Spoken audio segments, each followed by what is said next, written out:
Now it's time for me to introduce my guest, Letitia Crippen. She's an award-winning creative strategist and video producer. As CEO of Touch Management LLC, she has more than 20 years of experience producing and directing programming for television, streaming platforms, and corporate conferences. Letitia also works with business owners to craft relevant content creation strategies for sales and marketing efforts.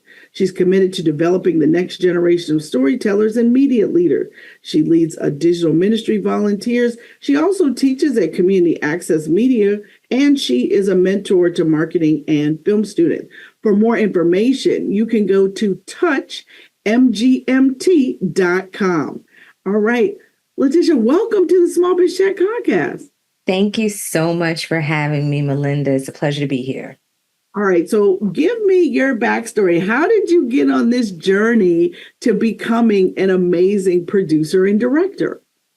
Well, I always say it started when I was in kindergarten, when I was doing the morning announcements. I've always had a passion for communications, media, all throughout my education, and really found my passion when I joined my local community access channel, shout out to Philly Cam here in Philadelphia. And creating content for small businesses really allowed me to pour my gifts into other people and essentially have that sense of accomplishment and being able to help people grow their businesses. All right, so let's get into it. What makes a great video? So a great video has multiple components, but the first and foremost thing that every small business owner needs to understand and focus on is to make sure that they are generating a specific emotion or response from their viewer. That response is that emotion that you're going to create from the viewer triggers them to take an action, whether it be buying your products, your services, or just continue to like your videos. So a lot of those things are lighting, making sure that we can see what you're doing, making sure that you're engaging, clear and concise, and that your message is on point and resonates with what your viewers want to hear. So high quality, sound, timing, they're all really crucial, but you have to make sure you look good as well. A lot of times we are in this season of scammers. They're all over the place. And so making sure that you are looking credible and that your videos are well produced allows me, your consumer, to feel comfortable with making that purchase of your goods or services. So great videos really require a lot of different elements, but making sure that you're giving the people what they want, you're talking to them, they hear you, and that you look good while you're doing it. Those are the key components. All right. So there's all these people out here that are terrified of video, right? So how do you get started with producing videos when you have like little to no experience? If you have little to no experience, I always say is to start by watching other people who are in a similar industry as you. If it's not broke, don't fix it. There's formulas to a lot of these things. And so mimicking what other people are doing is a great way to start. So if you have a business where you're selling hair care products, look and see what the rest of the market is doing as it relates to how they're selling and marketing their hair care products online. But then I always say, it's okay to hire a director or producer. Sometimes these social media gurus just try to make it seem a little too cookie cutter and say, oh, you're just going to throw your camera up and you're going to sell the product and you're going to go viral. And it doesn't necessarily work that way. I always say, try to bring on someone like myself, a producer, director, who is there with you, who can coach you through the process, tell you, hey, this sounds great. Rephrase what you're saying. Let's fix your positioning, and making sure that that video hits every single time. So bring someone on to coach you. But then if you can't do that, watch what other people are doing and just get started. The only way to know how to do it the right way is to just do it. All right. So I want to clarify something. So are you saying do not record videos with your phone? Is that what you're saying? So you can record your videos with your phone, okay? But there's a certain way to do it. For example, you want to make sure you're using your back camera. When you're using your phone, the back of your camera, that lens, it's far more high, it's better quality that way than your front camera. You can use your everyday simple things that are around your house, a lamp, a light, but you have to use those things. Don't sit in a dark corner and think that it's going to look good. Use the simple everyday things around your home to really bring forth some great quality. But yes, you can use your cell phone. It's okay. All right. Well, I'm glad you clarified that because you made me feel like I needed a whole crew up in here. All right. Now, talk to me about, does every video need a plan or should you just, I mean, because I see all these people, they're sitting in their car and their phone is on their dashboard and they're talking, right? Or do you need to like have a mini script and kind of think about it and have your bullets? Like what is the best way to, do you need a plan for a video project or should these spur of the moment, top of the dome videos be what you're putting out here? So the easiest way to answer that is it depends. Every company has a different audience and a different brand standard that they're upholding. And so even when you see people in their car and it looks like they just threw their phone up on the dash and they're filming, that video was perfectly planned. They planned where they were going to sit their car. They planned out which bullet points that they were going to cover in that video. Then they edit it right at the end of the day. So every good video must be well thought out and planned. And depending on what your audience needs to see determines your level of execution or planning. So I always say the first thing you want to figure out is what do I want the people to do? Is it that I want them after this video to feel compelled to buy something right away because they're going fast? Is it that I want them to share this video with someone else because this story really resonated with them? We have to first figure out what the intent of the video is to determine what the plan is going to be. Once we know what we want the end user to do with this video, once they finish watching, it might be just to watch another video. That's fine. We're going to plan out telling them what to do after they watch the video. And we're certainly going to plan out everything that we're going to say, because in this day and age, you only have a few seconds to get your message across. Some people go longer than others, but the sooner you can get your message across, the better. So let's talk about style and tone. How do you figure out the style and tone you should have for your videos? And should that be consistent in all of your videos? Yeah, so your style and tone doesn't have to be the same in every video, but overall, when we talk about branding, your brand has its own vibe, as we like to say, at the end of the day. And so whatever you do needs to fit within that vibe. So there are some brands that are more corporate, right? They're business to business selling. And so dressing a certain way, speaking a certain way, your audience may or may not resonate if you look like you just came from the nightclub, right? So you might want to have a nice blazer on, some clean glasses, have a clean backdrop, because that is your target audience. And your tone may be calm and cool and collected if you're a therapist versus if you're someone who's trying to get people excited about trying out scuba diving for the first time because you're a scuba instructor, then your tone is going to be different. So it really depends on your audience and the type of business that you're in. And again, I can't say it enough. What type of emotion do you want to help generate in that end user so that they can really understand what it is that you're trying to sell? All right. So talk to me about, how can you make your videos stand out in a saturated market? Because nowadays, everybody's shooting videos. Everybody's putting podcasts and stuff out here. So how do you make your video stand out from the noise? So the first thing that you want to do is stick to the market. If you are, for example, there are people out here that are seamstress, right? And they're making clothes with African print. Okay. So if you're in that market, you don't want to make videos for everyone that's a seamstress. There's a specific group of people who like that type of clothing, and you want to make things for them. So it's very, very important that your tone, your style, all resonates with that particular group. And if you fit into your niche, I heard a great business person once say, you want to take 100% of 1%. Don't try to cater to everyone.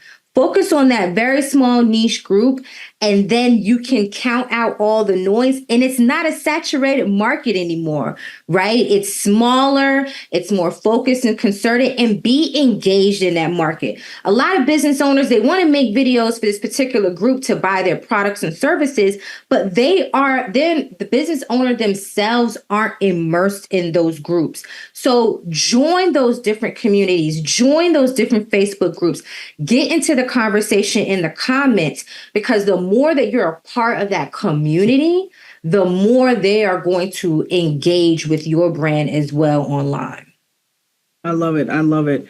All right. And can you share the software, like the tools that you use to do video? Because people need lights, people need mics, people might even need a digital camera. So what are your favorite brands of these things for people to use? People might need a teleprompter too. So we can talk about that too.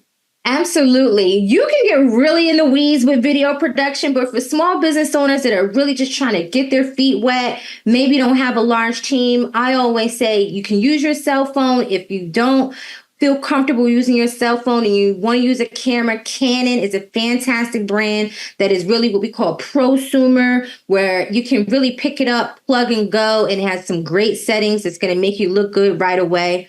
When it comes to editing, this is the piece that people get really afraid about. It's editing this video. How do I edit this video? I love CapCut.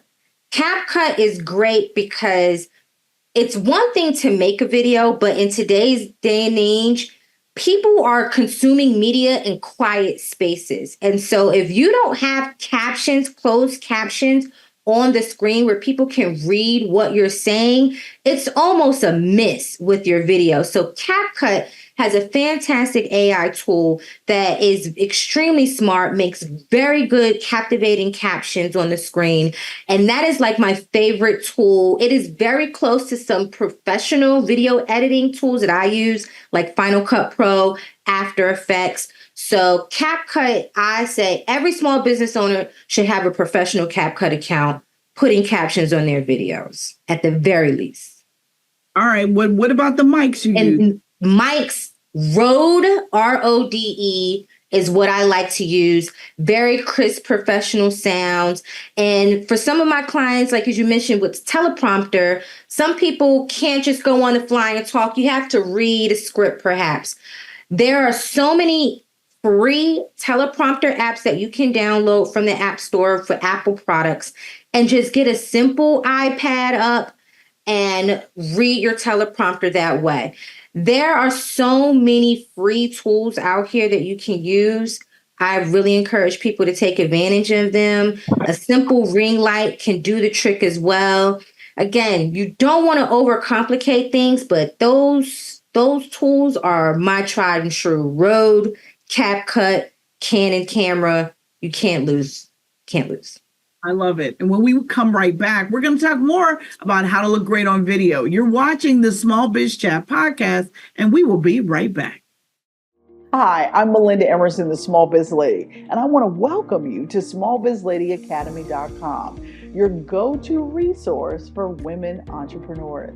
Whether you're just starting out or ready to grow, we've got everything you need to succeed. From expert interviews to live coaching sessions, our platform offers practical tools and strategies to help you build a profitable small business.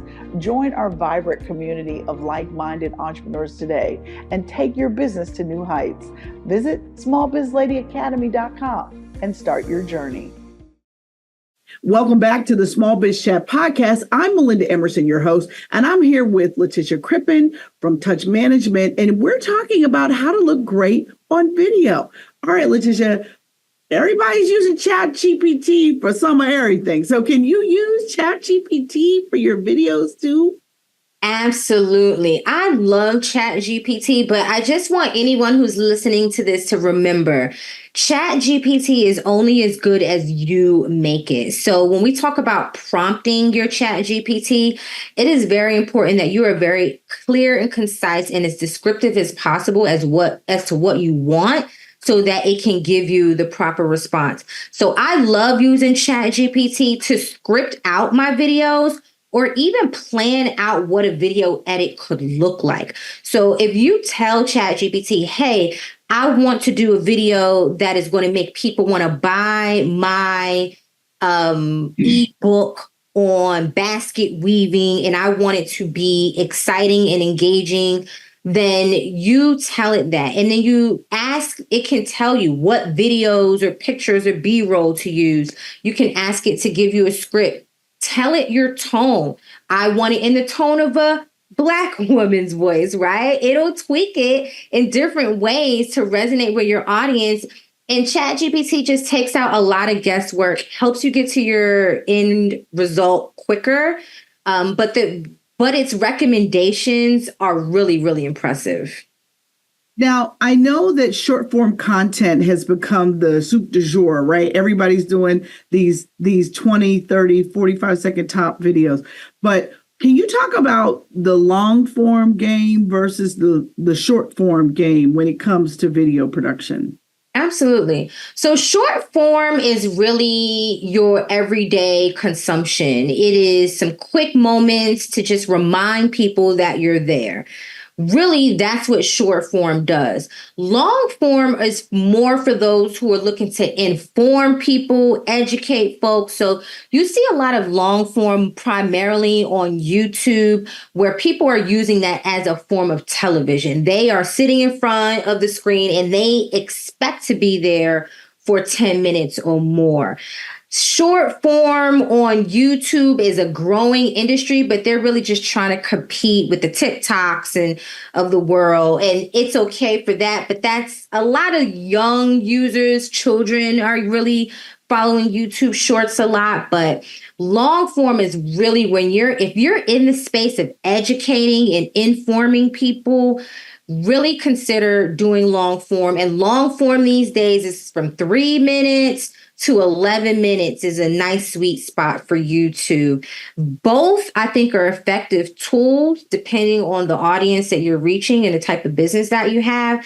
But I encourage every business owner to leverage both of them. Love it. Love it. All right. So what role does storytelling play in a good video, right? Because even if you're just talking for 30 minutes, people sell people things in 30 minutes all the time. So how important is your storytelling ability when it comes to making great video? It's a great question. And people throw around the term storytelling all the time. And what I want people to realize and remember is that every great presentation starts with a good story, ends with a great story. And so storytelling, and why do we do that when you watch people do PowerPoint presentations or the like? It's because people need to feel connected. And so you have to use storytelling as a way to connect with your audience, where they're looking or listening to you and saying, hey, that happened to me before, or I know someone that happened to, or I feel the same way. It allows you to build a deep connection and community with your audience. And so that way it's not just transactional. Sometimes you get on these pages and they're like, hey, buy my thing, buy my thing, buy my thing. But we don't know you. We don't know why did you create this product? But when you find out, oh, because this person is a single mother and I'm also a single mother, or my mother was a single mother and I support single mothers, I'm going to buy your product and I might not even need the product. But it's because of who you are and the story that you share with me allowed me to create that deep connection with you. And a wise person always told me, when people are making a purchase, and they're giving you their hard-earned cash to buy something from you, that's a personal thing. That's not a business thing. I love it. I love it. All right. And then Second to last question. What advice would you give someone just starting out trying to build video with video content? What would you tell? So the first thing I would say is just start.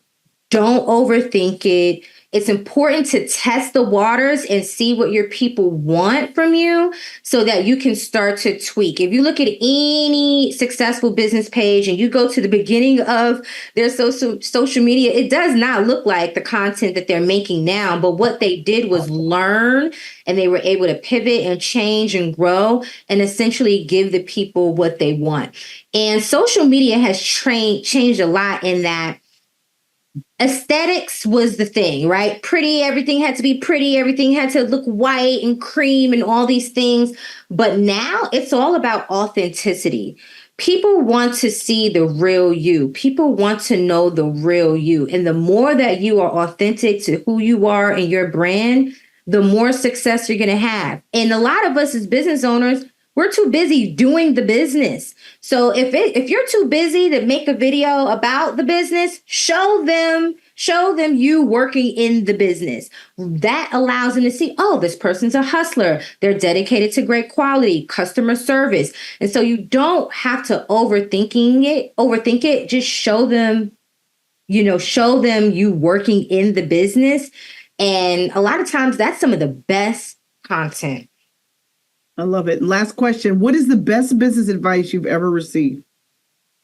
The best business advice that I've ever received, and I think I've said it a couple times on here, is just start.